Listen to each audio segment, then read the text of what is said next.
como tú, a tener esa confianza puesta en Dios y que todo lo que tengamos presente sea siempre para alabar a Dios. En el nombre del Padre, del Hijo, del Espíritu Santo. Amén. Bien, muchas gracias, Mariana, por esta oración de inicio, pues para poner todo en manos de Dios. Muy bien, pues vamos a iniciar con esta conferencia de esta noche, de este día. Damos la bienvenida a Pedro. Pedro Carta es el ponente de esta noche. Él es consultor en temas de cumplimiento legal y estrategia de negocios, integridad empresarial, políticas públicas y asuntos de gobierno. Fundó y dirige la organización de la sociedad civil, Iniciativas Humanas y Sociales. Es coordinador del subgrupo de temas Organizaciones de la Sociedad Civil en el grupo de investigación, análisis y opinión de la Comisión Anticorrupción de la Cámara de Diputados. Es presidente del Sistema Anticorrupción del municipio La Paz en el Estado de México. Es integrante del programa interdisciplinario de rendición de cuentas del Centro de Investigación y Docencia Económica. Fue vicepresidente nacional de la Comisión Anticorrupción de la Coparmex y actualmente integrante de la misma. Fue integrante de la Comisión de Prevención del Lavado de Dinero del Colegio de Contadores Públicos de México. Fue integrante y coordinador en diversos movimientos laicales desde 1986 en Escuela de Pastoral, Orden Franciscana, Jornadas Juveniles y Cursillos de Cristiandad, entre otros. Cursó estudios de teología en el Instituto Gaudium et Spes, estudios en doctrina social cristiana y estudios de licenciatura en teología en la Universidad La Salle. Actualmente es profesor invitado en la Universidad Pontificia de México para los temas de pastoral urbana y asuntos de sociedad civil. Cuenta también con la licenciatura en Derecho, licenciatura y maestría en Administración, maestría en Políticas Públicas y doctorado en Educación.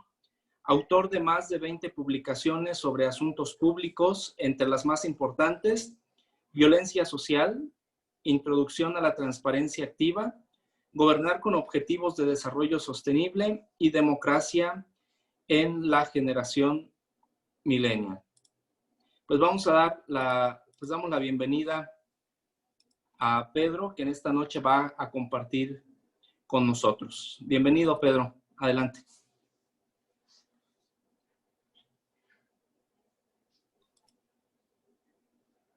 A ver, ok, por ahí.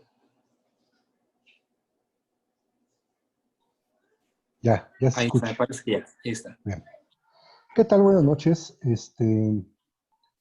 Muchas gracias. Es que aquí todavía salía el cuadrito de anuncio. Pero bien, buenas noches a todos. Un gusto estar en esta charla, pues que espero que sea enriquecedora y les pueda yo aportar algo. En ese tema que básicamente es el centro de la atención de hoy, que es cómo pasar de la apatía, de esa apatía social que de repente a veces todos sentimos o en la que estamos todavía anclados, a una ciudadanía activa. O sea, no solamente pasar de lo pasivo a lo activo, sino que además sea en el escenario de lo ciudadano. Pues vamos a charlar un poco sobre eso hoy.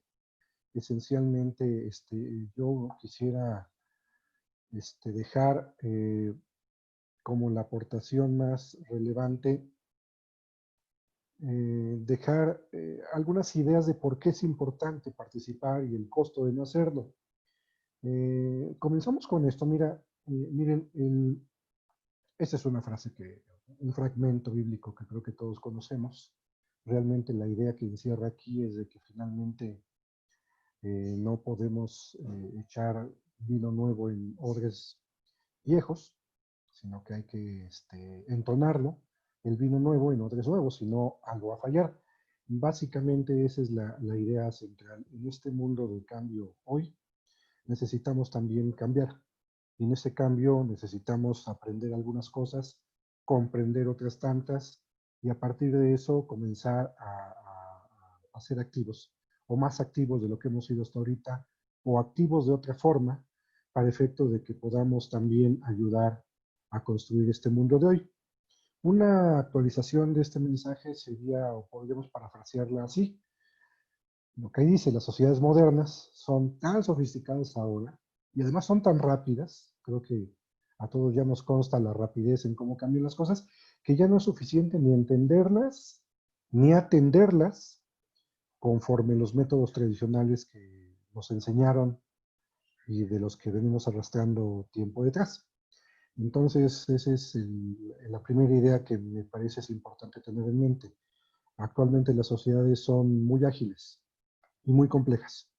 Y esta nueva modelación de las sociedades implica una novedad en muchas cosas, incluyendo también en nuestra propia tecnología de interrelacionarnos, de actuar, de ejercer la evangelización, incluso la pastoral, la fe, y también, desde luego, cómo en ese ejercicio de la fe poder estar interconectando con el mundo civil.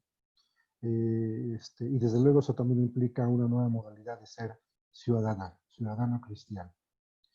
Dos ideas serán las que me parece que pueden bordarse alrededor de esta presentación, y espero que logren cumplir su cometido de estar abonando argumentos y datos, información que puedan consolidar estas sociedades. La primera es que nuestra vida privada y pública, tal como la conocemos, ya no va a suceder. Evidentemente el COVID viene a mover muchas cosas, pero aún previo al COVID, la propia dinámica social estaba haciendo que la vida pública y privada, tal como la venimos heredando, conociendo desde siglos detrás, ya está perdiendo vigencia, y entonces tenemos que adaptarnos a la nueva realidad, y esa nueva realidad implica generar nuevas habilidades. Habilidades que los cristianos debemos de tener si lo que queremos es seguir ejerciendo una influencia en el mundo y cumpliendo la misión evangelizadora, no hay de otra. La segunda idea es de que esas nuevas habilidades que necesitamos adquirir son de carácter principalmente ciudadano. Lo ciudadano ya no es una suerte de adorno accesorio a la persona, al buen cristiano, sino que ahora va a ser un componente fundamental, yo diría que indispensable, si lo que se quiere es tener una buena capacidad de interacción y de interconexión con el mundo y las nuevas generaciones de aquí en adelante. Y entonces, pues bueno, alrededor de esas dos ideas, espero poder estar aportándoles algo de valor. Bien, la primera idea: nuestra vida ya no es ni será como antes del espacio público ni del espacio privado, y a esa nueva realidad hay que atenernos y hay que adaptarnos. En otros tiempos, o en aquellos tiempos, como dice el Evangelio, esta era más o menos la gráfica de cómo era la vida pública y la vida privada. Eran mundos completamente separados. De hecho, la vida pública era una rareza, era una cosa que ni siquiera se entendía. La vida pública como concepto es muy nuevo en sí. No lo veamos con años de personas. Nosotros como seres humanos, más o menos, duramos 80 años más o menos, y nuestro ciclo de vida a veces nos impulsa a creer o a pensar que este ciclo de vida de nuestra vida personal también, también funciona en la lógica social. No, en la lógica social son otros tiempos. Los cambios sociales son bastante más lentos. Llevan décadas, quizás siglos. Un cambio social, si lo quisiéramos impulsar ahorita, hasta que permee a toda la sociedad en conjunto, va a llevar entre 150 y 200 años. O es lo que llevaba antes. Ahorita va a ser mucho más rápido, como lo vamos a platicar, por las comunicaciones y la globalización. Pero en tiempo social, no podemos hablar de años, tan solo años, sino décadas, quizás siglos, para poder hablar de cambios sociales. Entonces, bueno, en este mundo de cambios sociales, cuando nace el concepto de vida pública en el siglo XIX, pues estamos hablando de que apenas llevamos, ¿qué? Escasos 100, 120 años de comprender el concepto de vida pública. No nos vamos a meter mucho en ese concepto, basta decir que la idea de vida pública como una vida compartida y de corresponsabilidad mutua es una hechura muy, muy, muy reciente. Como concepto teórico manejado por autores finales del siglo XIX, como una idea más o menos que ha permeado en las sociedades modernas, cuéntenle 50 años para acá, no más. Entonces realmente entender el concepto de la nueva realidad de vida pública es algo muy, muy nuevo. Realmente lo que existía, a lo que estábamos acostumbrados era la vida privada. La vida de cada quien y tan tan. La vida pública de pronto era a veces chisguetes de aspectos donde había interés de coordinarse para acciones comunitarias y ya de pronto no quisiera entrar a ese tema porque sería un segmento de teología moral. Tan solo el entender cómo la Biblia es un parteaguas para entender la vida pública como un espacio de corresponsabilidad. Pero sin entrar a eso, me desvío entonces a retomar el rumbo a esta plática. Vida privada y vida pública eran dos mundos absolutamente separados, independientes, ajenos, y es lo que funcionaba, así funcionaban las sociedades de ese entonces. En este contexto surge nuestra fe y funcionó así durante 1800 años aproximadamente, sin que hubiera ninguna diferencia entre un siglo y otro, una generación y otra, de cómo funcionaba este, ese aislamiento entre estos dos mundos. Pero, pues, a finales del siglo XIX, esto empezó a cambiar. Estos dos mundos se empiezan a aproximar y en esta aproximación empiezan a suceder notorias, yo le llamaría notorias interferencias, tan notorias que redundo, tan notorias que se empezaron a notar. En la sociedad, las sociedades, los intelectuales, la vida pública comenzó a sentirlas. Yo voy a salirme un poco de aquí para compartir un material en donde me gustaría reflexionar algunas cosas, un poco sobre la historia y las ideas que traemos nosotros los católicos desde esas épocas, finales del siglo XIX. Lo quiero aproximar mucho, digamos, la plática tiene que ver con la doctrina social de la Iglesia, y me gustaría puntualizar que estos cambios notorios en la sociedad, cuando empieza a aproximarse la vida pública con la vida privada, esa notoriedad la empieza a percibir, pues en general, las mentes más ilustradas de su momento, pero desde luego la iglesia de su tiempo. Y de esa iglesia de su tiempo, el primer momento en que la iglesia percibe, pero además reacciona ante estas novedades de este nuevo mundo o forma de ser del mundo, pues fue la Rerum Novarum, como aquí aparece, la Rerum Novarum, la encíclica del Papa León XIII de 1891, por eso marco ese año como un detonante interesante, una referencia útil. Empieza a reaccionar ante estas nuevas realidades que bien no se entendían, pero sí ya se percibían. Algo está pasando con el mundo que no pasaba antes, o que no pasaba de manera tan global o tan generalizada, que tenemos que empezar a entenderla, entender el fenómeno y empezar a opinar o a presentar juicios sobre él. ¿Qué posición tiene la Iglesia sobre esas nuevas realidades?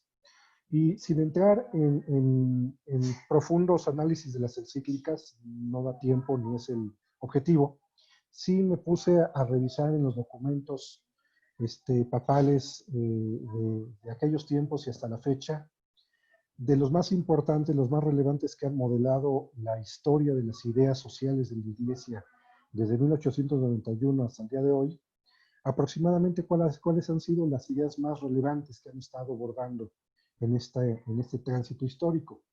Y bueno, ustedes ya estarán leyendo aproximadamente los temas de cada uno de estos materiales de guía católica, pues han estado abordando el mundo de su momento.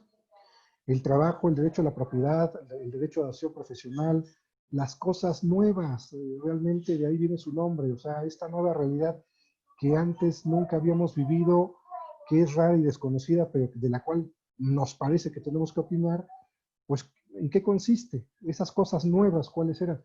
Pues esto, el trabajo, la explotación, el mundo industrial, el mundo de los trabajadores. Rerum Novarum es la apertura a nivel mundial de los inicios de las luchas laborales, lo que hoy conocemos en el caso mexicano como la Ley Federal del Trabajo y otro tipo de equivalencias en otros países. Entonces realmente este parteaguas de analizar las cosas nuevas, es el inicio de un camino que no ha acabado. Entendamos qué está pasando con el mundo. Y en ese entender, si nos fijamos, hay un tránsito de ideas. Básicamente, empezamos con el trabajo, en 40º año vemos, se habla ya de la cuestión social. ¿Qué es ese? ¿Qué son todas estas cosas que están pasando en el mundo y que no entendemos muy bien, pero que sí percibimos muy bien? Alguien lo llamó la cuestión social. O sea, ¿cuáles son los conceptos o las realidades sociales nuevas que están apareciendo y que hay que entender? La cuestión social, así le llamaron, y por eso de repente encontrarán en el mundo de la doctrina social de la Iglesia, la literatura, mucho material que de repente hable de la cuestión social. ¿Cuál es el problema social? Es la cuestión social. Sobrepoblación y subdesarrollo, Mater Magistria, 1961. El progreso social, Pacem Terris, 1963. El matrimonio y la familia, en Gaudium et Spes, en los documentos pontificios del Vaticano II. Entramos ya, después del Vaticano II empieza de manera muy acelerada el entendimiento, comprensión y la reflexión alrededor de ideas ya muy, muy modernas, tan así que son las que están vigentes todavía. La urbanización. El problema de la urbanización, de que somos cada vez más, estamos cada vez más concentrados, y que eso en sí mismo cambia la lógica del mundo. Ya aparece en Octogésima Advenience en el 71. Desde ese entonces ya venía dándose una reflexión importante alrededor de esto. La cuestión social aparece ya en el lenguaje moderno, en el urbanismo. La urbanización hoy es tema mundial y se convertirá cada vez en más tema mundial. En el caso católico lo comenzamos a reflexionar desde los 70s. Labor Exercens, la cuestión social, la recupera, el mundo del trabajo, una suerte de recopilación de las reflexiones alrededor del mundo del trabajo. Sollicitudo, Reis Socialis, la comunidad política, interesante, ya empezamos a tocar los temas que nos mueven a la reunión de hoy. La comunidad política, el cristiano debe de estar en la política. Pues, ¿qué creen? Juan Pablo II del 87 nos dice, pues sí, la salud de una comunidad política implica la responsabilidad de todos los ciudadanos en la gestión pública y que además es una condición necesaria y garantía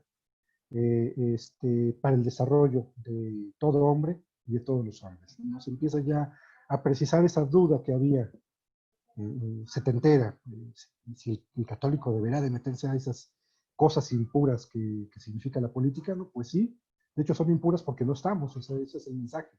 Hay que estar, si nos quejamos de que la política es impura, tenemos que entrar a trabajar para que no lo sea. Ese es el mensaje. Digo, aquí no viene recuperado porque no es encíclica, pero sí en otros materiales de Juan Pablo II, como Christi Fidelis Laici, que es mucho más precisa.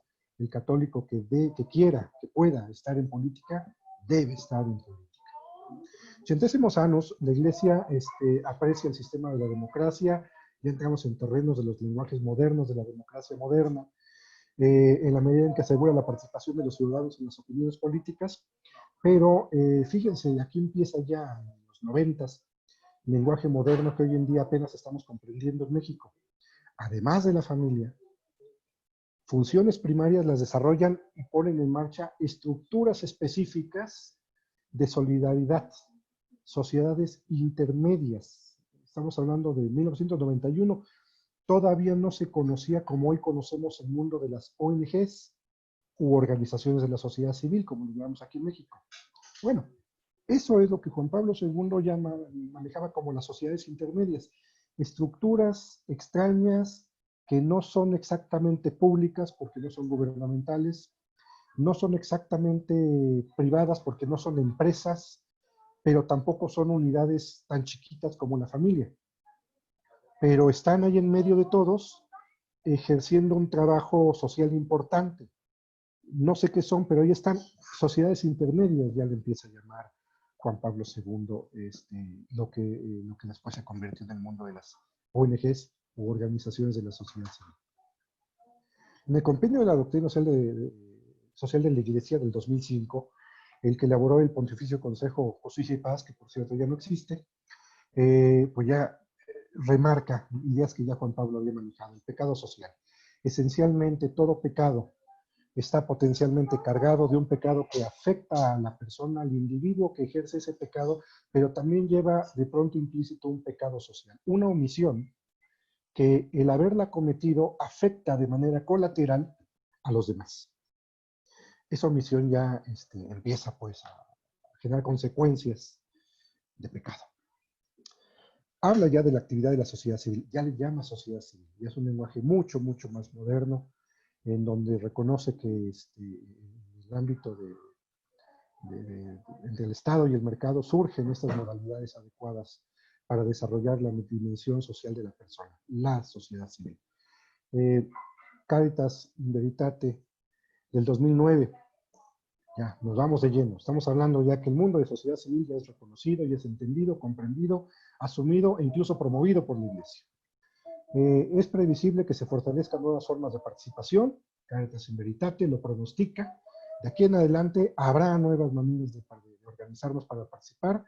Mucho de ello tiene que ver a través de la actuación de las organizaciones de la sociedad civil. Es de desear que haya mayor atención y participación en la red pública por parte de los ciudadanos. ¿Y cómo? A través de las organizaciones de la sociedad civil. Hay esos últimos dos materiales. Laudato Si, no todos estamos llamados a trabajar de manera directa en la política, pero en el seno de la sociedad germina una innumerable variedad de asociaciones que intervienen en favor del bien común. Corolario de todas estas ideas, de este tránsito express de las ideas alrededor de lo social que ha desarrollado la Iglesia Católica, que se convierte en la fuente de acción pública como la que nos mueve ahorita, de aprender para actuar en lo público, pues está esta enseñanza final. Quizás no todos estamos llamados o capacitados o interesados incluso de actuar en la vida política, llamándola así a la vida de política de partidos. Pero sí todos estamos llamados a la política desde el cambio social, aun si fuera incluso desde la sociedad civil. En ese caso, ahí hay espacio para todos, es lo que nos dice como uno de los últimos mensajes que han salido alrededor de esta orientación doctrinal, que es lo que menciona Francisco en el 2015 en Laudato Si. Dejo este recorrido histórico que solo fue un preámbulo para auxiliarnos, para comprender la importancia y naturaleza de esto. Este tránsito que empezó que inició en 1891 con Rey Novaro, este despegue para entender las ideas de lo que estaba pasando en el mundo, comenzó aquí. Cuando la vida pública y privada empiezan ya a generar efectos, consecuencias sensibles a nivel mundial, a nivel global. Caray, ya no son solamente grandes fenómenos que ocurren, que se sienten en algunos lugares de Europa, algunos lugares de Asia, algunos lugares de otro lugar. No, son verdaderos fenómenos que empiezan a multiplicarse en el mundo, se empiezan a globalizar y además muy distintos. Eso es lo que quiero recalcar. ¿Por qué? Porque esto explica muchos o la gran mayoría de los fenómenos que ahorita nos aquejan de todo tipo, y con eso se puede explicar mucho malestar a nivel social e incluso a nivel de pastoral social, que sería otro tema. Pues bueno, esta intersección de dos mundos, esta aproximación de uno con otro, empieza en el 1891, pero sigue avanzando, no queda ahí.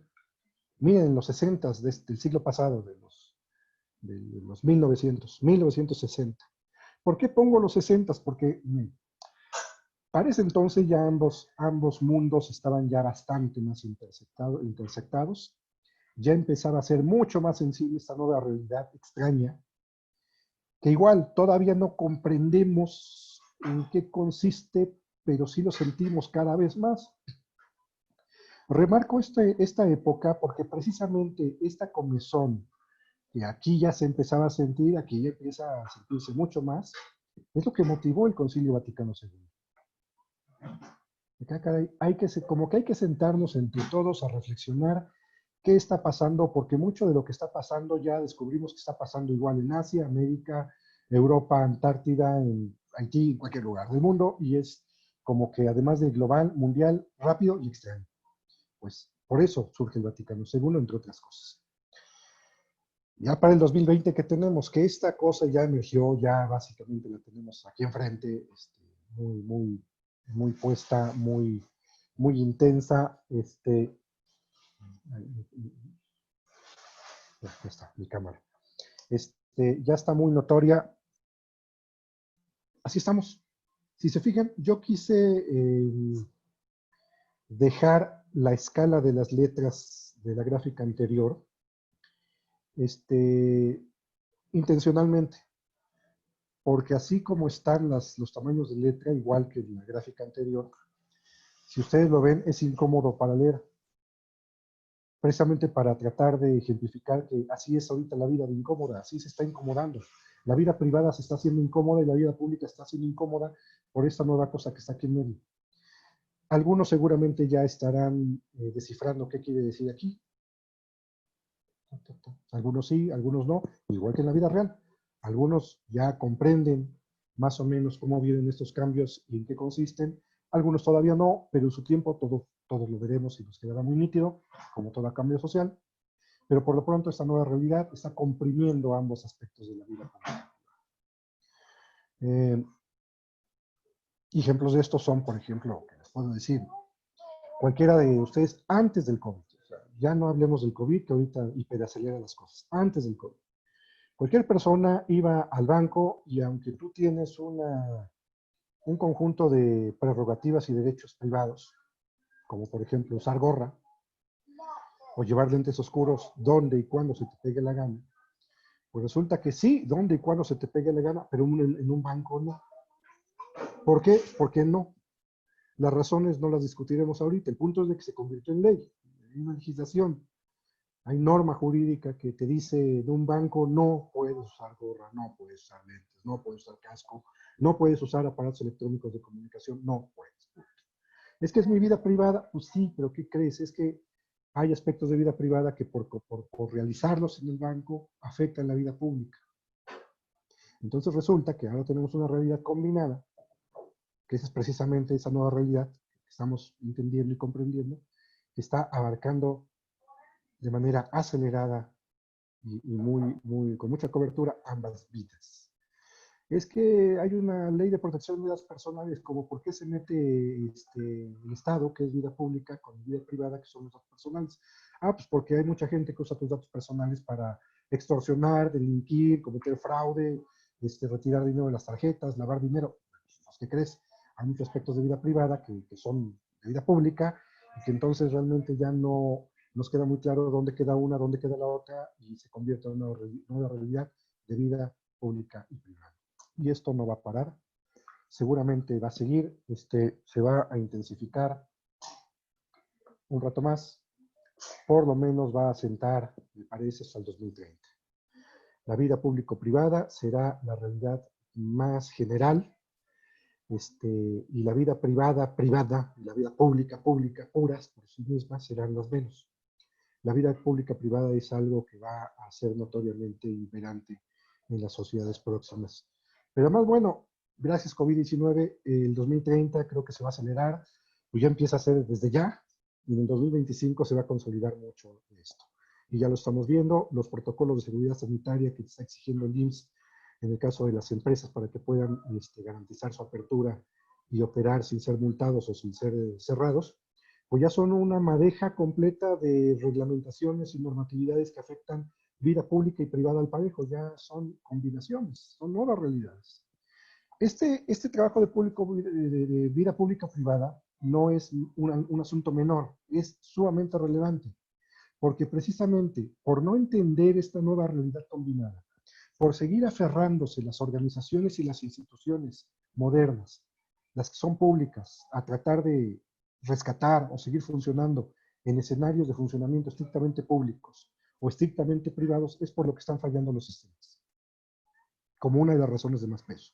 Puede haber más, pero por lo pronto esta es una sumamente importante que explica por qué los sistemas en general están fallando en el mundo, incluyendo la iglesia, incluyendo también nuestra propia forma de evangelizar, nuestra pastoral social.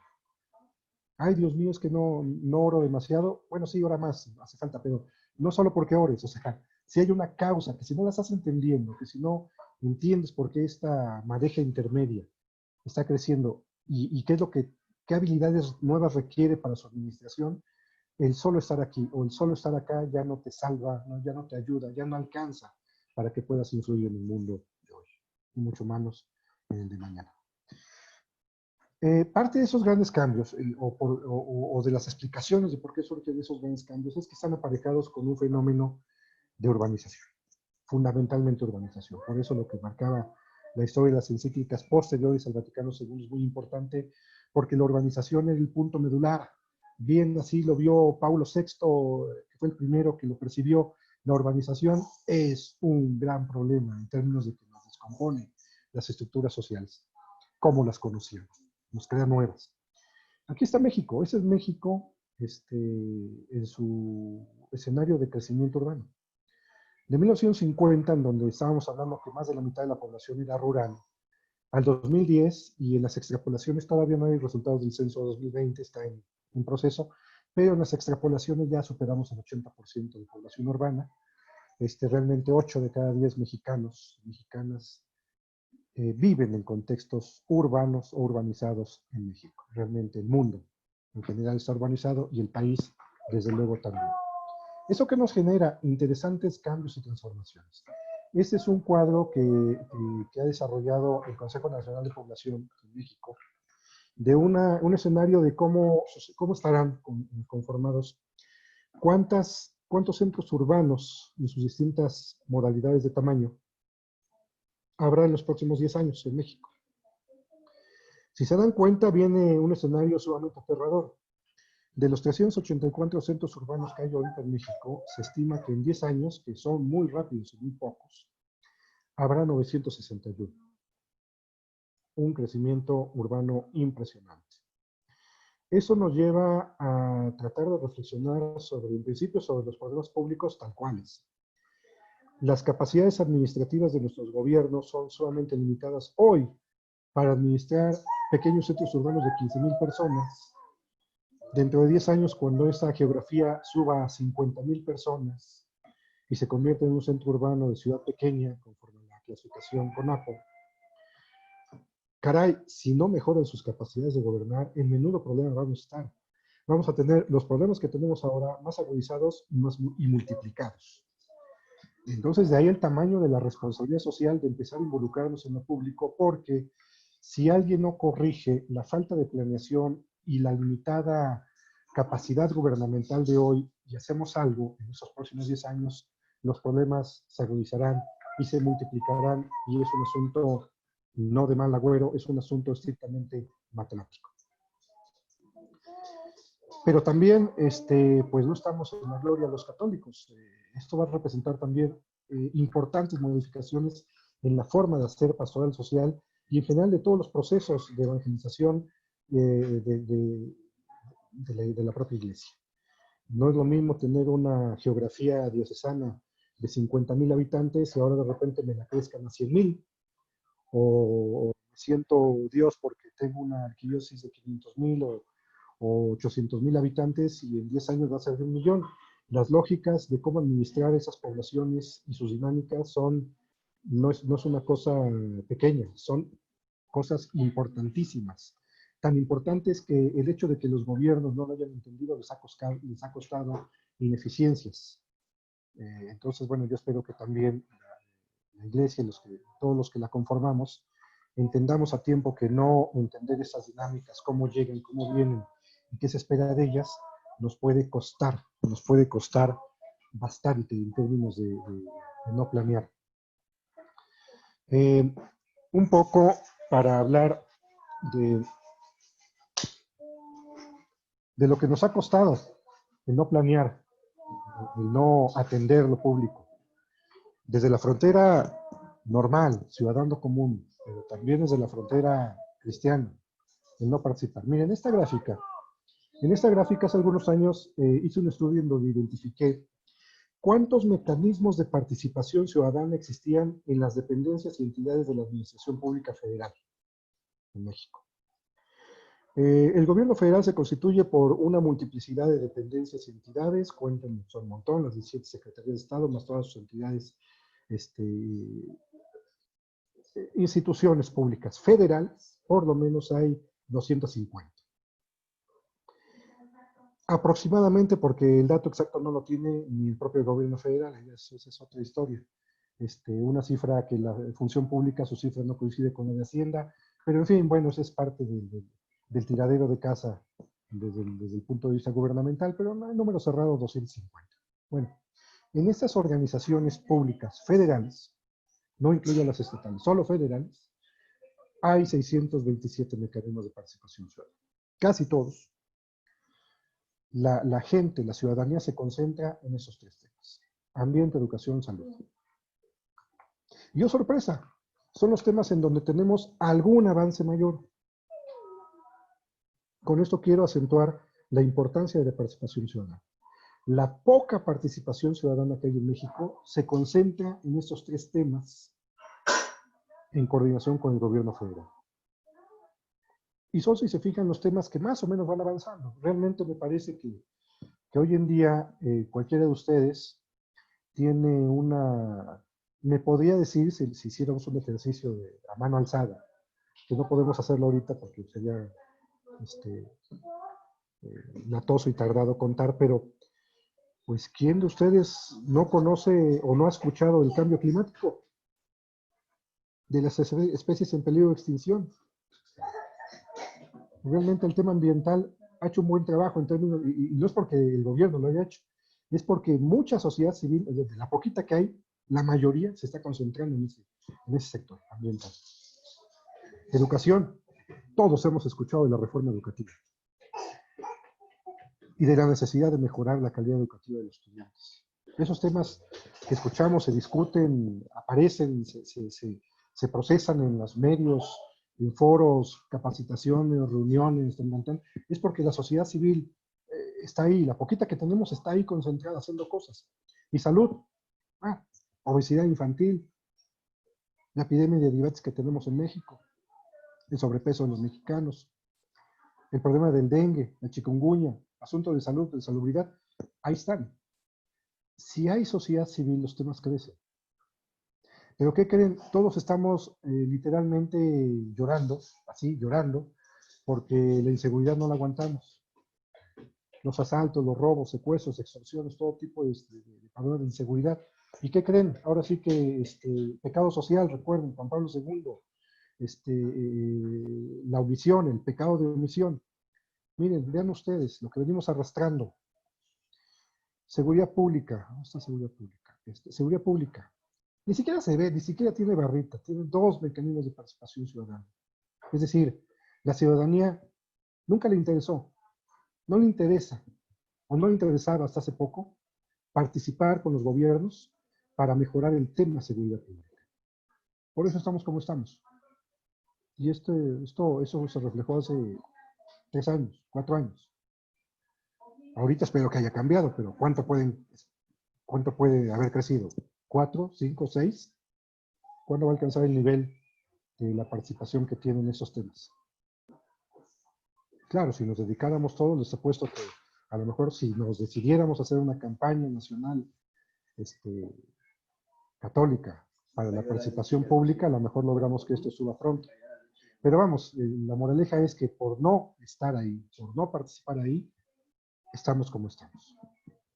Y organizar este sector, seguridad pública, para lograr niveles de seguridad sensibles que empiecen a revertir la inseguridad que ya tenemos, no va a ser rápido. Porque tampoco fue rápido el caos. La delincuencia organizada se viene organizando desde 3 décadas atrás. La ciudadanía organizada contra la delincuencia organizada nos estamos organizando de 5 años para acá. Entonces, nótese, o sea, si hay por ahí algún desesperado de que es que quisiera seguridad pública ya, pues que se espere sentado. Esas cosas no son rápidas, ni son fáciles. Estamos pagando el rezago de no haber participado. Lo podemos componer siendo rápidos, es lo que nos queda, seamos rápidos. Bien, segunda idea. La primera idea es de que ya el mundo no va a ser como era. La segunda idea es de que, pues, ahora, ¿qué se nos espera? Pues adquirir nuevas habilidades. Es lo que nos queda, es lo que tenemos que hacer. Queremos que las cosas mejoren y cambien. Hay que entrarle, pero no entrarle con el método de siempre, sino con nuevas habilidades ciudadanas a disposición del cristiano. Miren, aquí les pongo un compendio, no es exhaustivo, vienen solo algunas cosas, las más relevantes, de las formas clásicas de acción en la participación social. Bueno, esas son las tres principales, las que más se han modelado aquí en México. Cuando alguno de nosotros, el mundo católico, nos dicen, ok, me voy a decidir, a partir de mañana en la mañana voy a empezar a participar socialmente, me voy a ser un cristiano activo. Bien. Resulta que solamente tenemos tres modelos, los más comunes: la filantropía, la asistencia social o la confrontación. Por filantropía entendemos toda acción de apoyo inmediato a necesidades materiales urgentes. La caridad, tal cual la aprendimos, la evangélica, la de persona a persona, cara a cara, que es atender necesidades inmediatas de personas inmediatas. La filantropía es atomizada, es esporádica y no es sistemática. ¿Es mala? De ninguna manera, es un mandato evangélico, hay que hacerla, si alguien la hace, la tiene que seguir haciendo, no estoy diciendo lo contrario, esta hay que mantenerla. Estas tres, bueno, la asistencia social, es más o menos la filantropía, pero sistematizada. Ok, yo pues ayudé ayer a un niño de la calle, antier a otro niño en la calle, mañana quiero ayudar a otro niño en la calle, pero yo más bien quisiera que los niños de la calle pudiera apoyarlos de manera sistemática, una vocación más intensa. Bueno, pues entonces la asistencia social es un apoyo sostenido a necesidades materiales urgentes, pero es organizada, sostenida y sistemática. La filantropía regularmente son actividades individuales o de pequeños grupos informales de corta duración. Regularmente en las parroquias tenemos mucho ejemplo. Es lo que hacemos, de hecho. Damos despensas a los pobres, limosna a los ancianos. La asistencia social es más organizada y requiere más recursos. Por eso la asistencia social está más bien en la cancha de las instituciones públicas, con asilos, albergues, centros de atención a niños de la calle, etc. A veces también la asistencia social no es exclusivo del sector público, también hay asistencia en la iglesia, nosotros lo sabemos, pero por la cantidad de recursos que se requiere para mantener la actividad en largo plazo, regularmente es un campo de las instituciones públicas. El tercer camino, la confrontación. La protesta organizada en rebeldía, las injusticias o el sistema de gobierno, mítines, marchas, bloqueos, etc. En esto realmente es donde se ha cobijado, se ha atrincherado la izquierda mexicana. Entonces realmente son nuestras tres opciones, las tres tradicionales, las que venimos arrastrando desde décadas. Es lo que tenemos, y es lo que sabemos, y es la experiencia que hay. Y entonces cuando un católico quiere empezar a ser activo, pues se da cuenta que no sabe cómo. Y lo que hace es que regresa a alguno de estos tres. El punto es que estas tres tienen su utilidad, y cada una de ellas es correcta. De alguna manera, si alguien hace alguna de estas, filantropía y asistencia social, no la suelte, hágala, sigan haciendo. No estoy diciendo, repito, insisto, no se confunda que yo estoy queriendo cambiar un modelo por otro. Este modelo debe de seguir. Lo que estoy diciendo es de que solo este modelo ya no alcanza. Ya no es suficiente para provocar cambio social como nosotros lo queremos y conforme el mundo nuevo lo requiere. Ya no es suficiente. El católico hay que calibrar las aspiraciones con los resultados. El católico que quiera ayudarle a los pobres que tiene al alcance en la colonia, la filantropía le queda bien, pero vamos, que dimensione sus expectativas. Si yo lo que quiero es cambiar la pobreza de la Ciudad de México, en el caso de ustedes, la pobreza de la ciudad de Cuernavaca, así en global como suena, que sistemáticamente empecemos a hacer algo contra la pobreza, desde la filantropía no se va a lograr mucho. Si ustedes quieren que haya un poco más de seguridad en la calle donde vivo, pues trabajemos de esas trincheras, una combinación de estas, es correcto.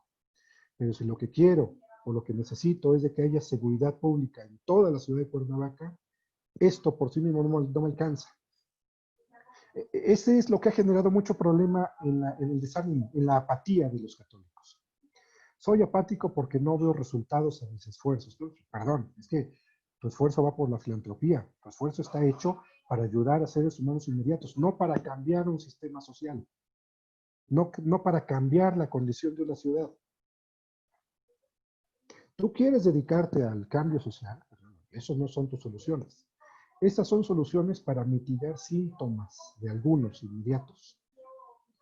Es el trabajo cristiano del diario individual. Queremos cambiar la sociedad en conjunto, los sistemas sociales en conjunto, hay que entrar con otras formas, con formas emergentes de acción. Por lo menos estas dos, la vigilancia y la incidencia. Vigilar es lo que dice, vigilar. Cuidar cómo funcionan las instituciones públicas y cuidar que hagan bien su trabajo.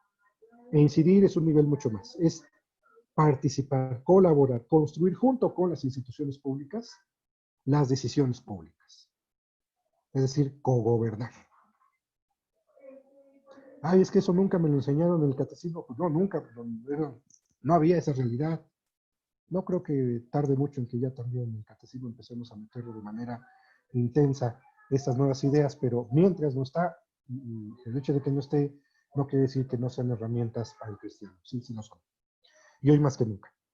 Estas nuevas formas emergentes, la vigilancia, pues implica trabajar la transparencia. O sea, vigilar es entender la transparencia, la información que los entes públicos deben de poner a nuestra disposición y especialmente usarla, nosotros usarla.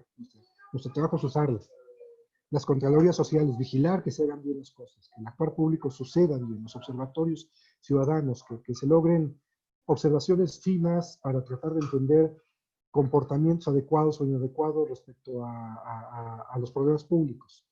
Los observatorios es algo que hace mucha falta, sería idóneo, me parece a mí, que el escenario mejor es de que cada arquidiócesis o diócesis tuviera su propio observatorio social. Eso sería invaluable, formidable y pondría a tono el trabajo social para ahora sí animarse a cambiar los sistemas de orden social de manera global.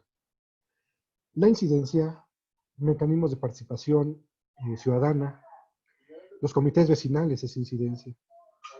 Los grupos de trabajo en los municipios, en la ciudad de Cuernavaca seguramente el gobierno de la ciudad tiene varios mecanismos de participación expresado en consejos, comités, grupos de trabajo para tomar decisiones colegiadas junto con los gobernantes sobre distintas materias de interés público. Pues ahí hay que estar involucrados.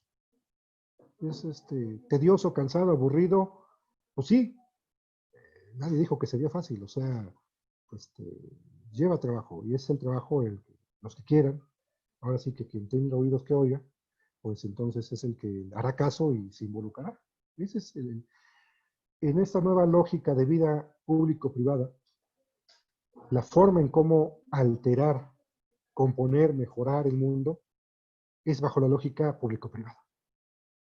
Y nuestros mecanismos de acción regularmente privados que conocemos, puros, ya no alcanzan para ese nuevo mundo. Por lo menos tenemos que agregarle esos nuevos dos componentes. Porque esos dos sí están enfocados a apoyar, a solucionar los problemas de todos. No los de unos cuantos, los de todos. Es un pensar colectivo. Nuevas herramientas para el cristiano activo. Bueno, hay muchas. No pretendo aquí ni siquiera enlistar las posibles. Sería cansado. Quiero comentar algunas de las que están en más inmediato alcance. La transparencia. Úsenla. Menciono esta porque es un instrumento sumamente potente para poder provocar cambio social o modelar la conducta del ente público, pero que además es extraordinariamente fácil de acceder a ella. Pongo esta precisamente porque es sumamente fácil. Si alguien de repente dice es que yo tengo miedo de empezar a aprender a nadar, ese es el chapoteadero. Ustedes entren aquí al mundo de la transparencia. Lo pueden hacer desde su casa, solamente moviendo sus deditos en la computadora y con eso pueden empezar a generar cambios importantes en Cuernavaca, en Morelos y al nivel que ustedes quieran. Usen la transparencia. La transparencia existe desde el 2015 y cada vez más perfeccionada, que es una colección de temas públicos que están dispuestos a revisión y a consulta de cualquier ciudadano. Está en internet, pueden acceder a ellos, accedan, revisen esta información. Si ustedes revisan esta información, lo primero que van a encontrar es de que mucha de esa información les es útil a ustedes, para cada uno de ustedes, para sus propios objetivos personales. Soy estudiante y me gustaría saber voy a graduarme de abogado, ¿cuánto gana un abogado ahí en la ciudad de Cuernavaca? Bueno, entran a las remuneraciones y ahí seguramente vienen las remuneraciones de cuánto gana un abogado en los distintos puestos que haya en el gobierno de Cuernavaca, en el gobierno estatal o en el municipal o en alguna instancia pública de ahí. Pues es que me gustaría saber cuántos abogados hay para saber si hay plazas para mí. Vayan al directorio, vean la estructura, las facultades.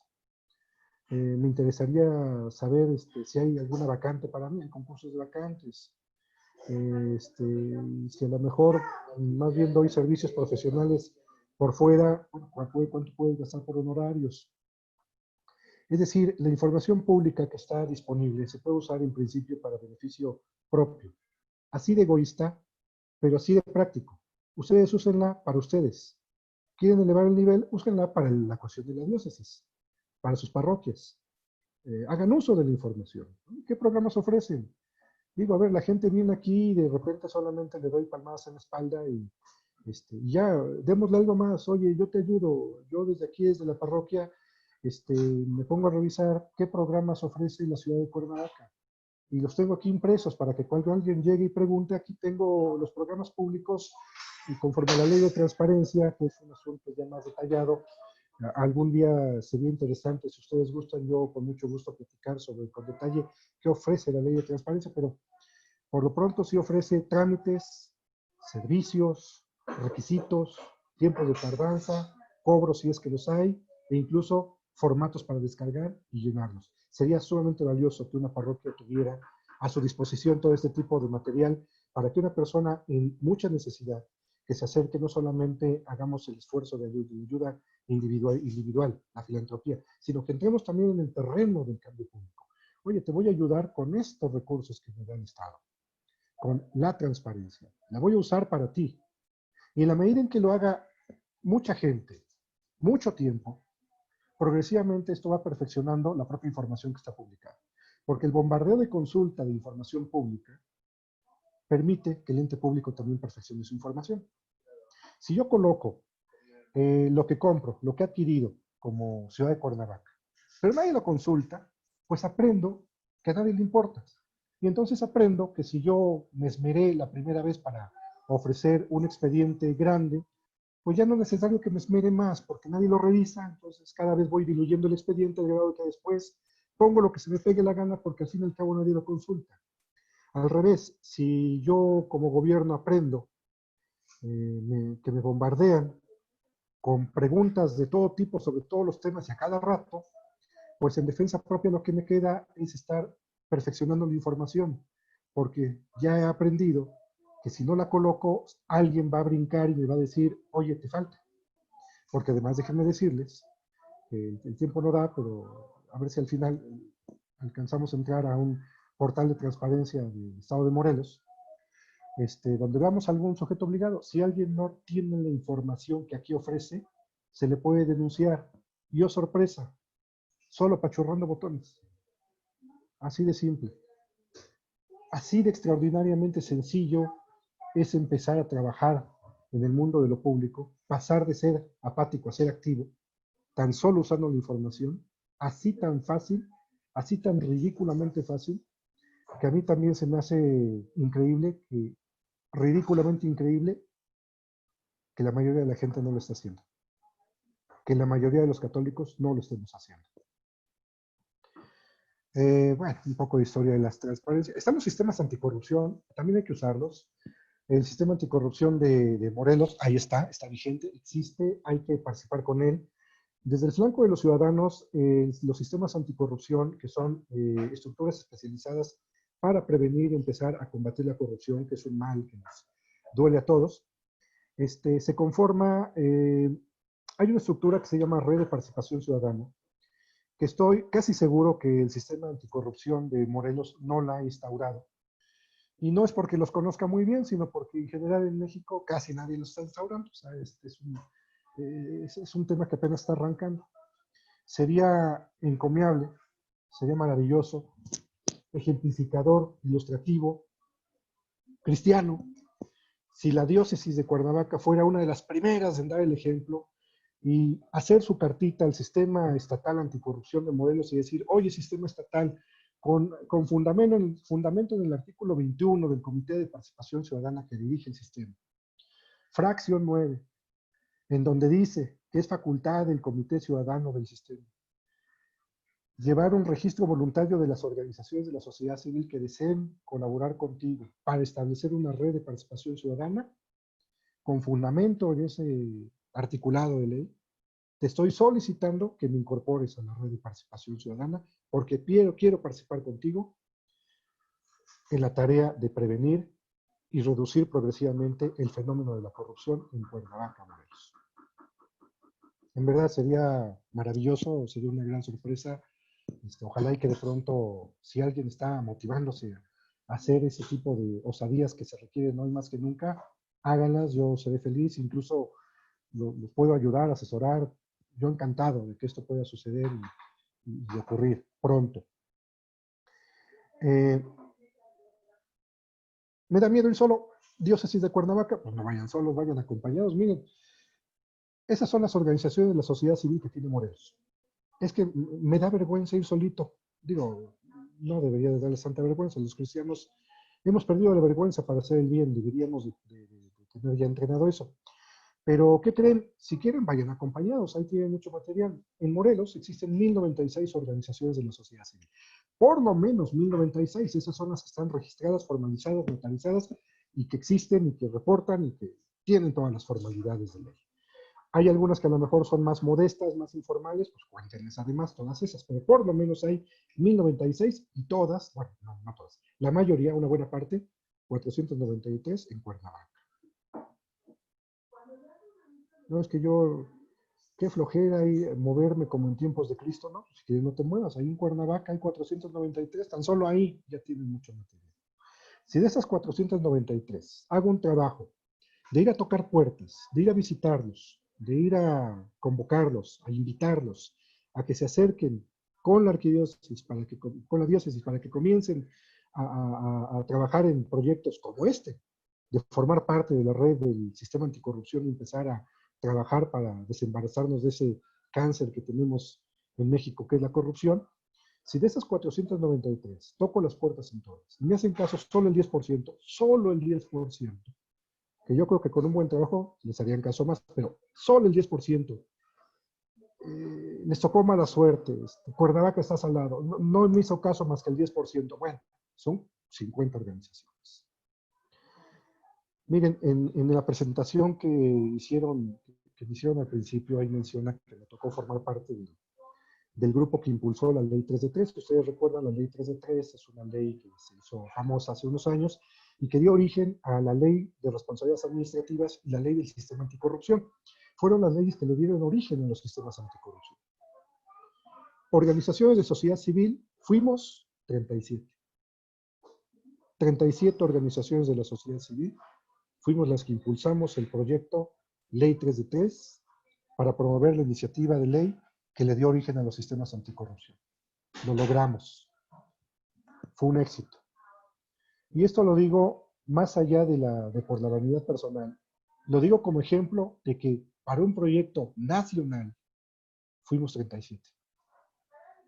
Si ustedes logran convencer solo en Cuernavaca a solo 50 organizaciones de la sociedad civil, perdón, tocan el cielo, si así se lo propone. Punto. Así de fácil. Pueden hacer muchas cosas, en verdad. La misión. Comentar un poquito, ya para ir cerrando, ir cerrando esta agradable noche que nos están concediendo ustedes de estar aquí platicando sobre estos asuntos apasionantes de cómo cambiar el mundo. Miren, ustedes están familiarizados seguramente con la teoría de las generaciones. Estas ideas de las generaciones nos hablan de, pues, los que estamos vivos regularmente cabemos en algunas de estas generaciones, boomers anteriores, aquellas personas que hoy en día tienen 60 y más años. La generación X, yo pertenezco a esa generación, los que estamos entre los 40 y los 60 años, y los millennials, los que menos de 40 y hacia abajo. Millennials y los que vienen. Miren, para aquellos que han pensado o se han hecho la mala idea de que no hemos avanzado nada, estamos estancados, no se logran cambios, Aquí es un poco la gráfica de cómo sí hemos avanzado. Y hay que entender esos avances. Yo les decía, los cambios sociales son sumamente retardados. En otros tiempos un cambio social podía suceder entre los 150 y los 200 años. Entre que empezó a haber comercio marítimo a que surgiera el derecho mercantil, pasaron 300 años. El mundo se ha acelerado, pero con todas sus aceleradas tampoco es tan automático. Desde que empezó a haber lucha del mundo laboral, lo hemos visto. Desde los primeros apogeos de lucha laboral a nivel masivo en el mundo, la segunda mitad del siglo XIX, hasta tener más o menos estructuras de defensa laboral, de regulaciones del mundo laboral modernas y más o menos funcionales, pues transitó un siglo y algo. Siendo más rápidos de los derechos humanos, desde su noción inicial de los derechos humanos en la posguerra, de la Segunda Guerra Mundial, a tener derechos humanos más o menos estables, convenios internacionales, mecanismos para defensa de los mismos en el mundo, han pasado 70 años. Entonces, quejarnos ahorita por los malestares sociales y esperar que cambien en 2 años, y además esperar que cambien solos, sin participar, es utópico. Por eso, quien piense así, que cambios son de corto plazo y sin hacer nada, mejor que espere sentado, porque no va a haber ese tipo de cambio, no va a ocurrir.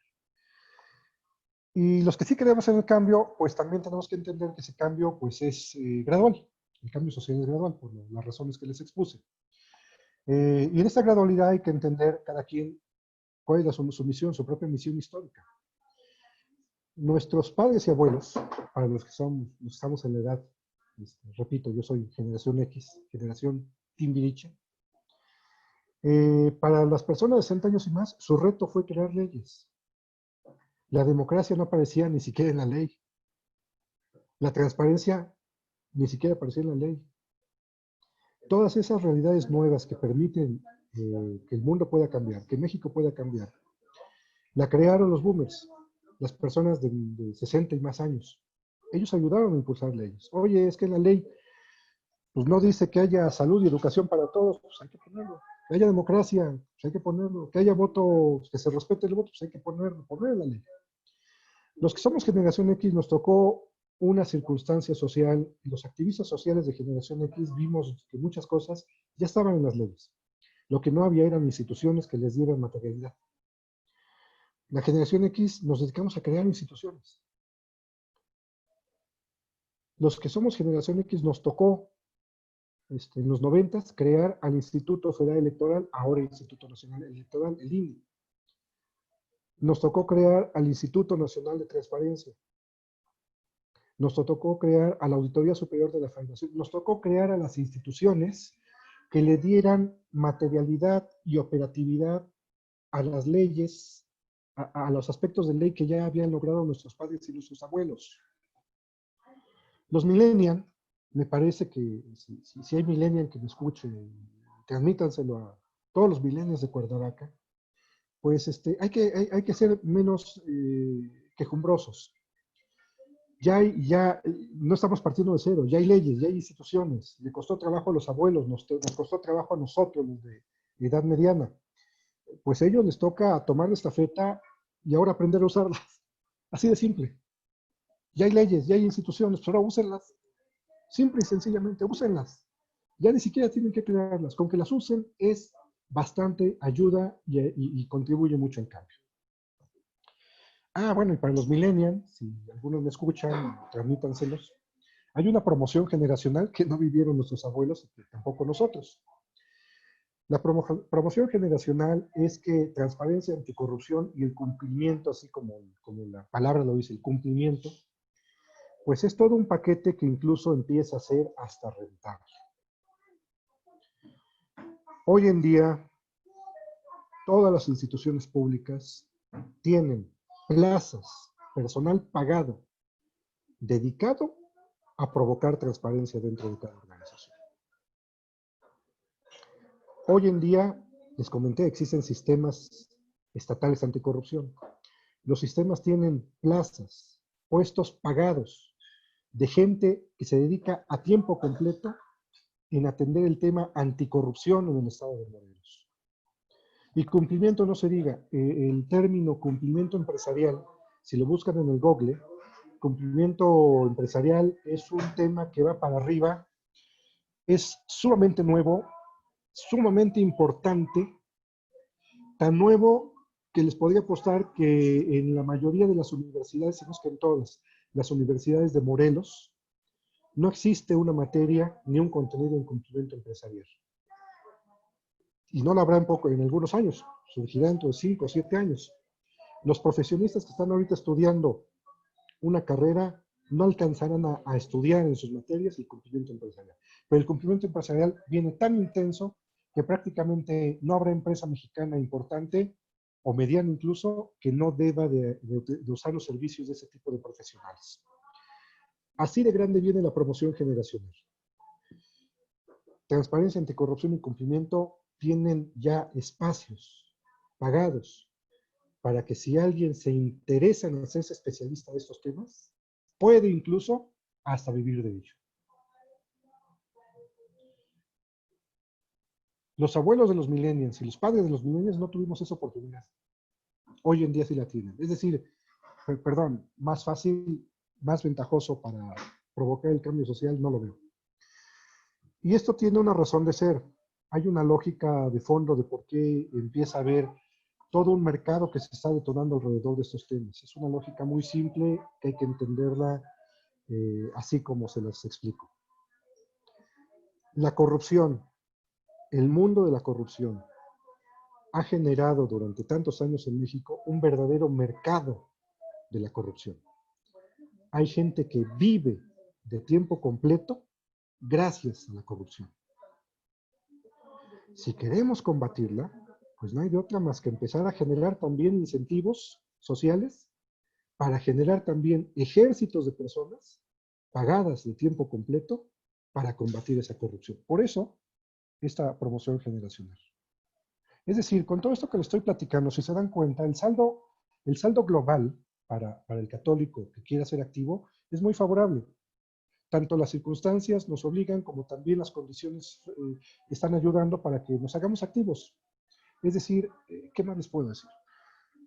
Necesitamos hacernos activos todos juntos en esto para que todos juntos podamos ser finalmente un concepto extraño que me ha dado por extender mucho, que es ser para este nuevo mundo que se nos viene, ciudadanos de luz y sal. Así, con esa combinación tan extraña y bizarra que suena, así es la nueva concepción que debemos de tener si lo que queremos es cambiar y ser activos en el mundo. Ser ciudadanos de luz y sal. Pues de mi parte es todo lo que puedo ofrecerles en cuanto a la ponencia de la noche de hoy. Y bueno, estoy abierto a sus comentarios, plática, dudas, etcétera. Y en fin, bueno, espero que les haya dejado algún tipo de beneficio ese comentario de hoy. Muchas gracias. Muchas gracias, Pedro, por esta participación, por esta exposición que tú nos compartiste, esta formación para todos nosotros los laicos de la diócesis de Cuernavaca y también hermanos de otras diferentes diócesis que nos acompañan. ¿Te parece si iniciamos con esta sesión de preguntas y respuestas que tienen algunos de los participantes? Ellos las van escribiendo en el chat, yo te las voy compartiendo y pues ya tú nos vas respondiendo. ¿Sí? Bien. Claro que sí. Gracias. Pregunta Alejandro. ¿Los medios masivos qué tanto influyen en la distracción de la sociedad que no participa? Y como católicos, ¿qué deberíamos hacer para propiciar la participación? Pues muy fácil, usar los medios masivos. O sea, realmente, digo, es fácil decirlo como todo en esto de lo social y es muy difícil hacerlo, pero el camino está muy marcado. Necesitamos empezar a abordar las grandes rutas y los grandes caminos. Los medios masivos, digo, si se refieren a los tradicionales es un poco más caro. Aún así es posible estar inundando. Por lo menos en la radio debería y puede haber muchos más programas que provoquen cambio social detonados y provocados desde el mundo católico. Lo pueden hacer. Por ejemplo, las radiodifusoras ahorita están muy abiertas y receptivas a tener programas generados o con colaboración con organizaciones de la sociedad civil. Ustedes seguramente tienen contacto con muchas organizaciones sociales. Quizás incluso la diócesis tiene o podría generar o detonar organizaciones sociales. A través de ellas se puede inundar, literalmente abordar el mundo de las radiodifusoras, por lo menos. La televisión es más cara, pero las radiodifusoras sí. Y eso en el mundo de los medios tradicionales. Si nos vamos al mundo masivo de los medios alternativos o emergentes, como son las redes sociales, pues por favor, hay mucho más. Yo lo que he visto con tristeza es de que si quiero encontrar, porque lo he buscado, material que hable sobre cómo ser cristiano activo, así con ese fraseo tecléenlo en el YouTube, yo me encuentro muy poco, casi nada producido por el mundo católico. Debería de producir más. Sí lo hay fuera del país, eso es triste. Debería de haber más cantidad de información, de contenido en redes sociales, especialmente el audiovisual, porque estamos empezando a abandonar la era literaria. Suena triste, da nostalgia, qué feo, pero bueno, pues, domestiquen un poco su corazón, y asúmenlo con realidad y verdad. El mundo literario, la época literaria está retrocediendo y lo que estamos entrando en una época iconográfica, lo audiovisual es mucho más potente, entonces tenemos que abordar eso. Quieren que de veras hacer trabajo con el mundo masivo de los medios, ahí van algunas pistas. Gracias, Pedro. Comentan nuestros hermanos de la pastoral familiar, ¿cómo hacer para que nuestra generación despierte? ¿Cómo hacer? Pues, trabajar, inundarla. Yo creo que está despertando, más que hay que apurarnos más. Unos cuantos boomers lograron colocar en ley muchas cosas, como lo marqué en la gráfica. Unos cuantos, pero ya más. Los generación X logramos más cambios. Los millennials vienen mucho más sensitivos a muchas cosas, es únicamente cosa de hallarle el modo. La pandemia, tristemente, va a ayudar porque va a elevar nuestro sistema defensivo social y seguramente va a haber mucha gente interesada en participar. Ya la hay, de hecho. Yo creo que se está dando un interesante fenómeno de inquietud que hay que aprovechar. No nos está fallando el despertar, está empezando a despertar mucha gente. Eso lo he estado viendo en los distintos círculos donde me muevo, en donde si comparo el número de interesados, solo inquietos, de los 80, los 90, principios del siglo, a estos años, es mucha más la cantidad de gente inquieta, tradúzcase despierta o que está despertando. El problema no va en el despertar, el problema es en qué ponerles a hacer, en los métodos. Por eso mi insistencia, si de repente hay mucho inquieto, pero los encajonamos en la filantropía, se les van a ir. Dimensionen, quiero hacer filantropía, pues hazla bien, pero también ofrece eso, filantropía. ¿Quieres cambio social? No nos pongas a hacer filantropía, haz cambio social, con las herramientas, por lo menos las herramientas que les comenté. No es un asunto de despertar, creo que el despertar vamos lentos, pero ahí vamos. Es un asunto del método de qué hacer con ese despertar. Ahí es el conflicto. Gracias, Pedro. Pregunta Juan, ¿qué tanta apertura y promoción capta usted de parte del episcopado en la formación crucial de la doctrina social de la Iglesia? Pues, ¿qué les puedo decir? Pues muy tenue, o sea, tenemos que hacer mucho más trabajo ahí. Miren, hay un fenómeno de hambre con ganas de comer, ahí juntándose. Me parece que todavía nuestro equipo sacerdotal que tenemos en México es poco receptivo a estas ideas nuevas, a la necesidad de las novedades, a cómo administrarlas. Es un conflicto que tiene. Me parece que por el lado de la receptividad del episcopado habrá que esperar el relevo generacional. Sin embargo, ¿dónde se junta el hambre con las ganas de comer? De que muchos estamos literalmente de forma conchuda esperando que el episcopado haya el relevo generacional o Dios los ilumine o se hagan más receptivos o algo pase, que ellos de manera mágica hagan algo para que ahora sí nos jalen a todos y hagamos algo. Esa es la parte de pecado social que nos toca a los laicos. De que si el episcopado, o mientras el episcopado empieza a reactivarse por el lado de las iniciativas, no esperemos a que haya iniciativas, generémosla nosotros. Yo veo con mucho desaliento y tristeza que en la cancha de los laicos, esa es nuestra condena, ese es nuestro talón de Aquiles. Solamente he visto un solo caso en los múltiples en que he estado apoyando, en donde los laicos se han animado a, como laicos, sin necesidad, no sin ausencia, lo tienen ahí pegado, pero sin necesidad de que sus sacerdotes lideren el proyecto, desde la frontera de laicos hayan generado un observatorio ciudadano en la Ciudad de México, en San Ángel. Los laicos, desde su iniciativa de laicos, formaron el Observatorio Ciudadano, están haciendo un buen trabajo de vigilancia social, están llamando la atención del gobierno de la Ciudad de México con lo que están haciendo. Y desde luego que invitaron a sus sacerdotes, pero una vez ya constituido el observatorio, oye, obispo, sacerdote, te invito a la inauguración del observatorio, que de aquí en adelante va a funcionar así, acompáñanos porque queremos que nos acompañes, pero no fue liderazgo de los sacerdotes, fue liderazgo de los laicos, es lo que está haciendo falta. Esa es la ruta. Gracias, Pedro. Pregunta Adriana, ¿la apatía del mexicano es genética, histórica, social o política? Pues es que creo que no podríamos clasificarlas en... ahí es genética, no, pues, o sea, pues todos seríamos pasivos, ¿no? Y si hay activos. Pues es una pasividad conchuda, que no encuentro otra palabra jocosa con cuál expresarla. Es literal conchudez. Cuando nos decidimos, actuamos. Cuando algo ocurre feo, nos movemos. Es un asunto estrictamente de confort, de comodidad. Necesitamos movernos más y movernos con método. Ahora, también hay una hipnosis, es algo importante que hay que tener en cuenta.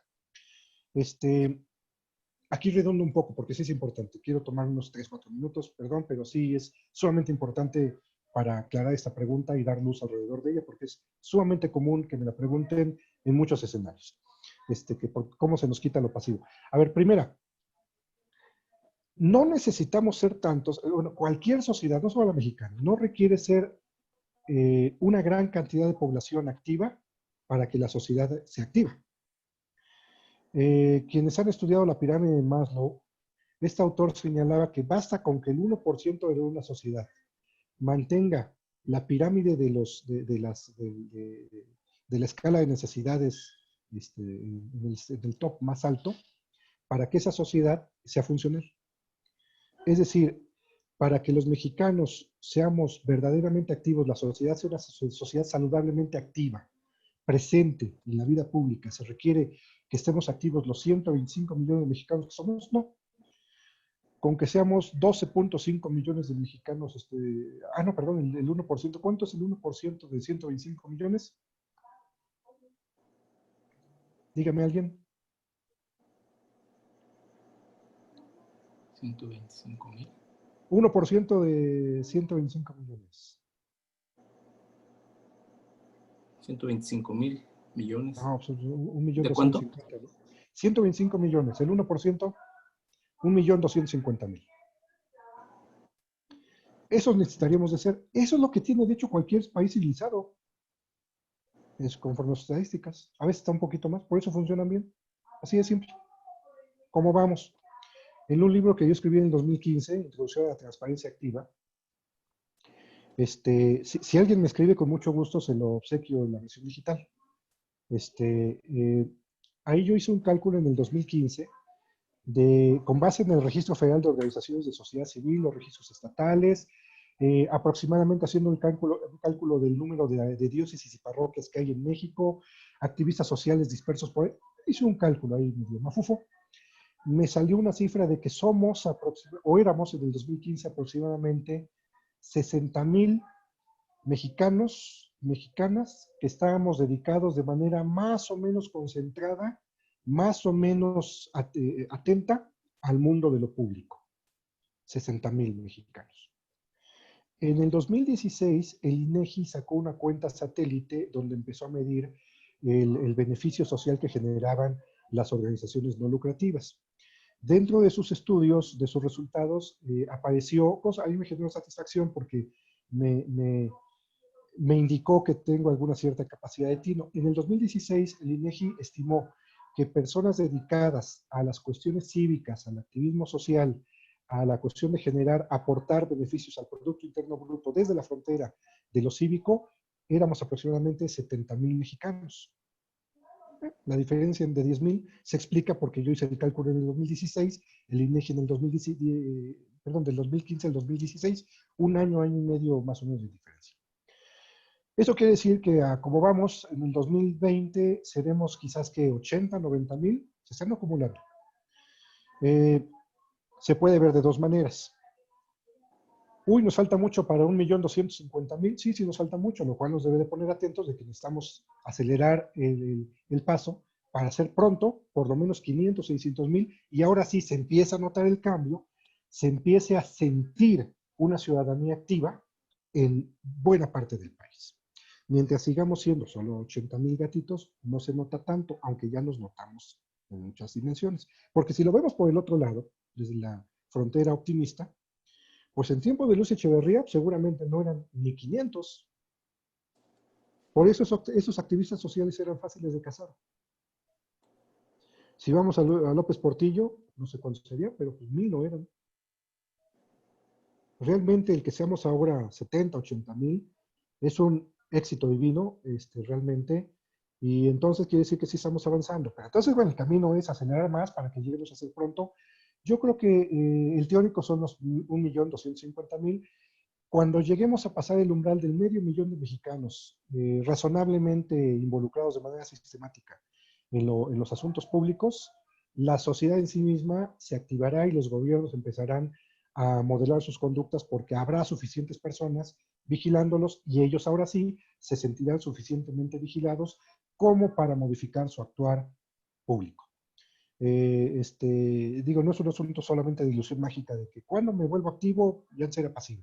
Esto es una progresión y en esta progresión le estoy explicando los progresos y le estoy explicando los retos y entonces ya les doy una pista muy clara de qué autopista tomar. Ok, gracias Pedro. Pregunta Juana, en el sector salud me interesa participar en el reconocimiento de otras opciones de erradicación del COVID, específicamente dióxido de cloro, Oxitam, para los cuales no existe aceptación por parte del gobierno, a pesar de probar su efectividad. Te pide un comentario. Bueno, en principio yo creo que el dióxido de cloro lo pueden utilizar como se utiliza tradicionalmente para la desinfección genérica. De hecho, en el caso de los protocolos de seguridad sanitaria, el lineamiento, la instrucción que generó el Instituto Mexicano del Seguro Social para el caso de las empresas es utilizar cloro.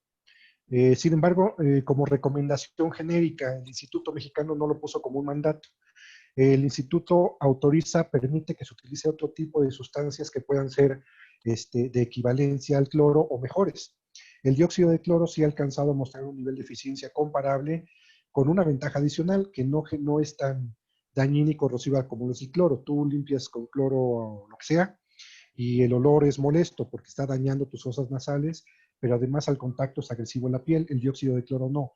Esa sustancia sí es bien aceptada por el gobierno sanitario, por las autoridades sanitarias, para ser utilizado como un buen sustituto de cloro. En ese sentido sí está siendo utilizado. Donde está la controversia es si puede ser utilizable como forma adicional en otras modalidades de uso, como la ingesta.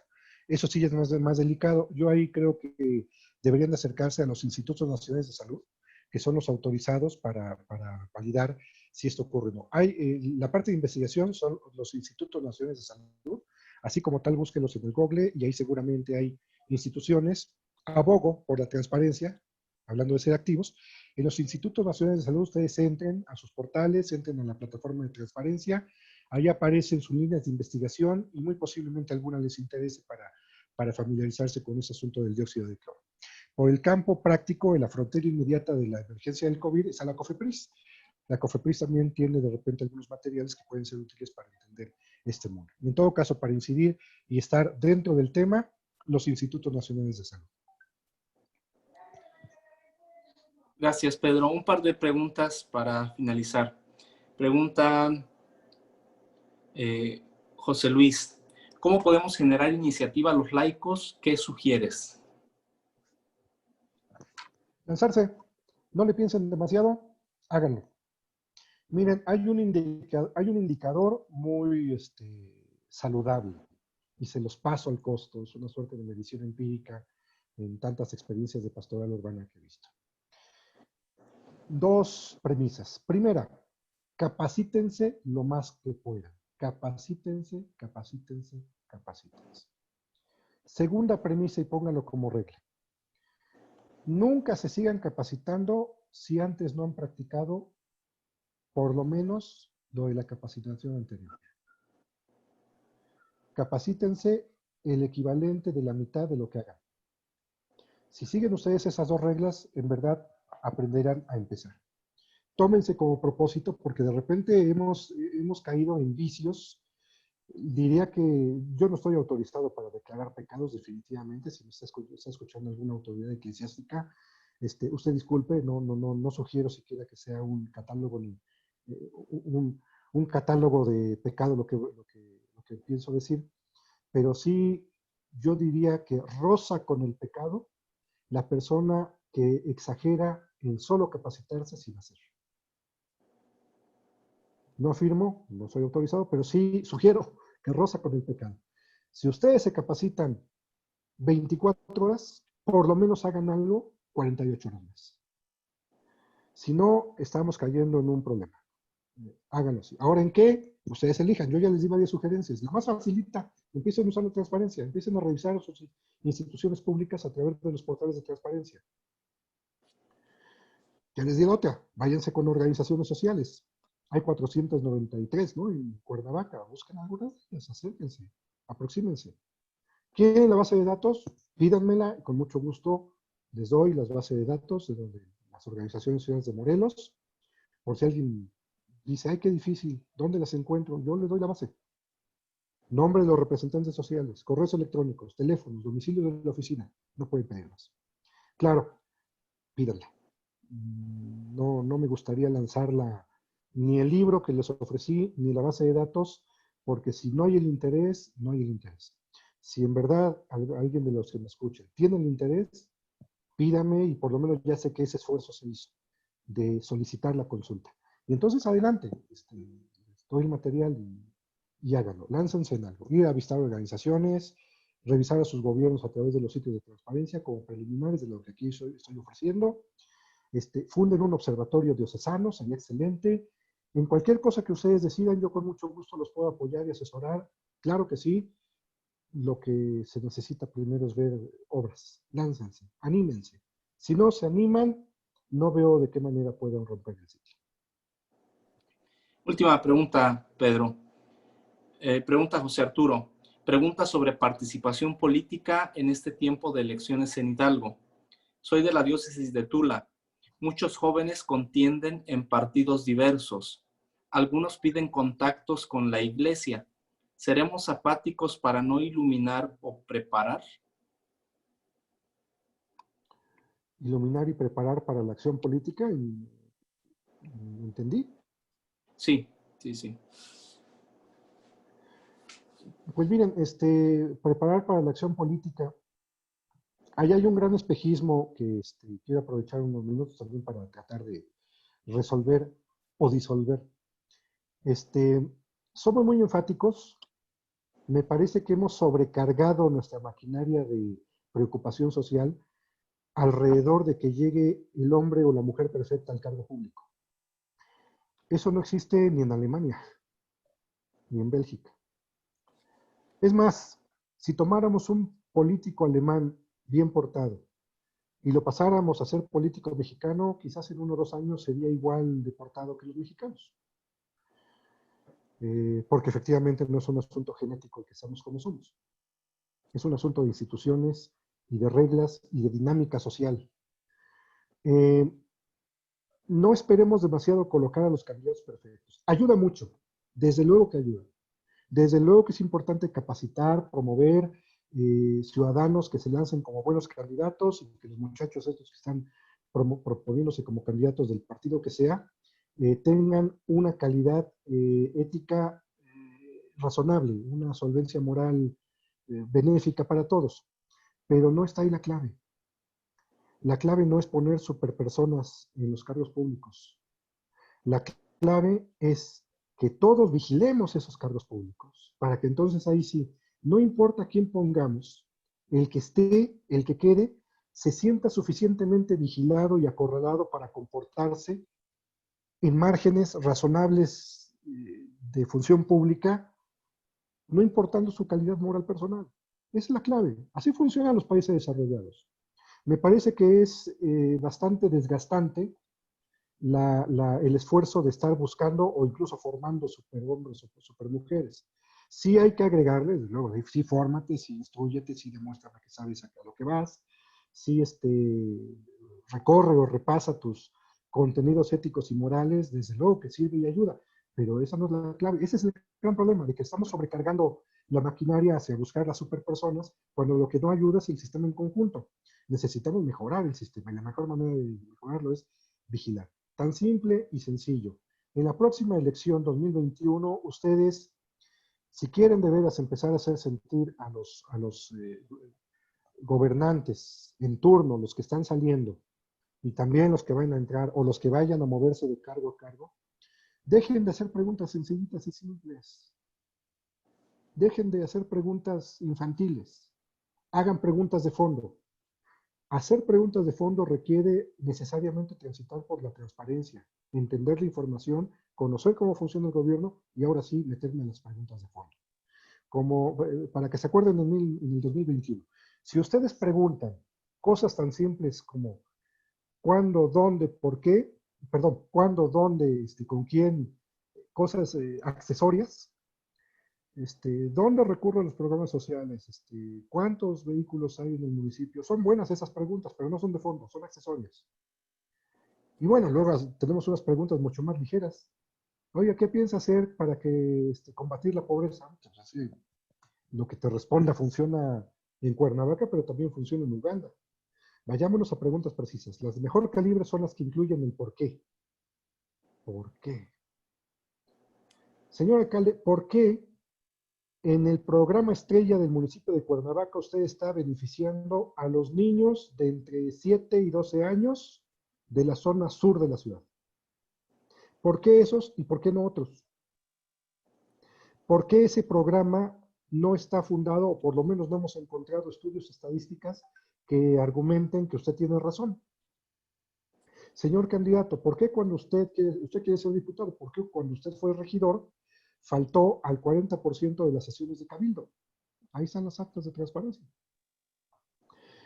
Mejoren su capacidad de preguntar, es una regla de vida, y entonces automáticamente forzarán a mejorar la capacidad de responder.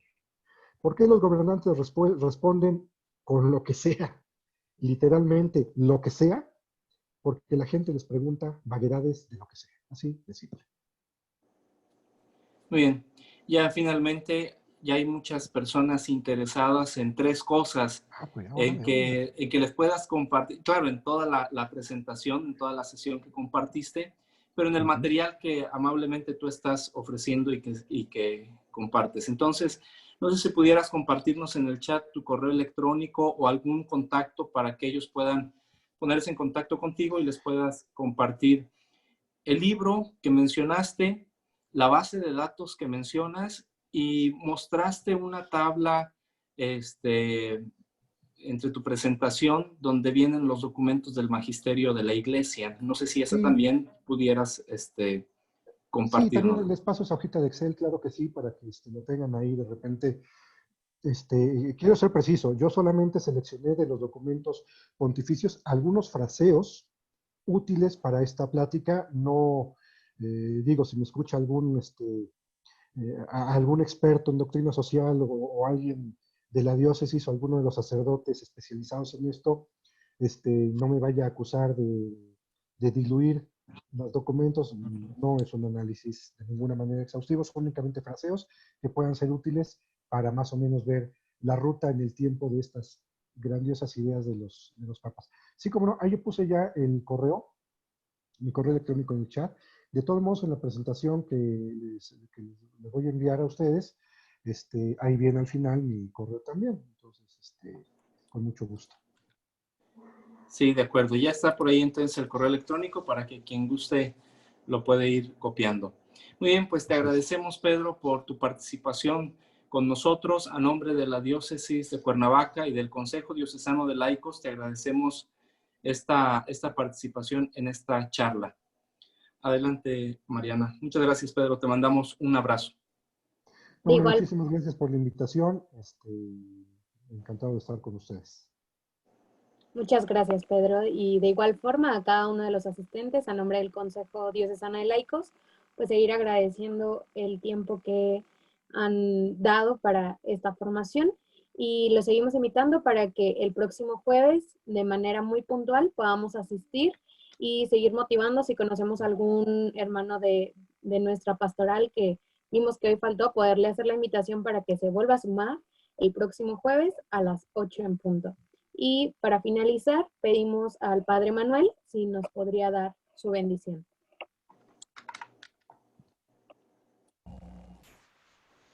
Bien, en nombre del Padre, del Hijo y del Espíritu Santo.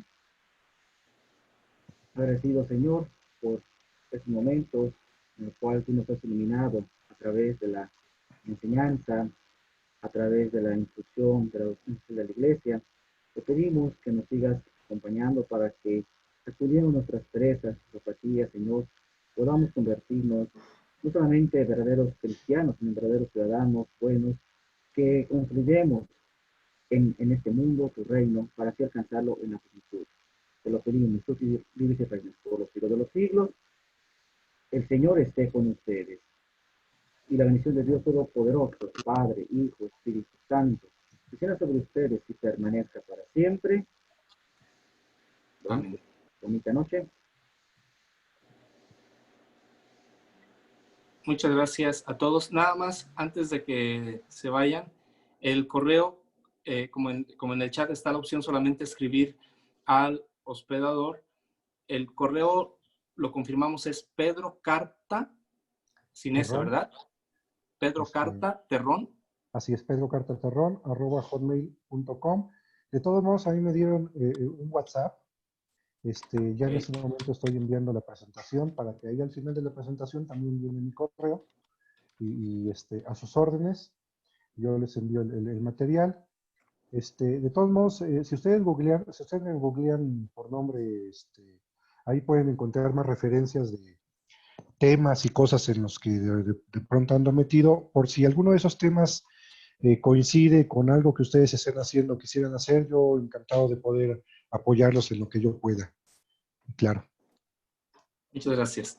Muchas gracias, Padre, también, Padre Manuel, por tu bendición.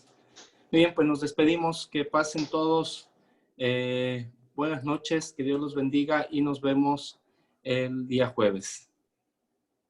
Pueden activar sus audios para despedirse. Buenas noches, hasta luego. Gracias, buenas noches. Hasta luego. Buenas noches, gracias. Buenas noches, gracias. Buenas noches.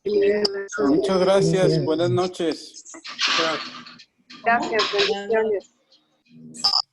Buenas noches a todos, bendecida noche. Gracias.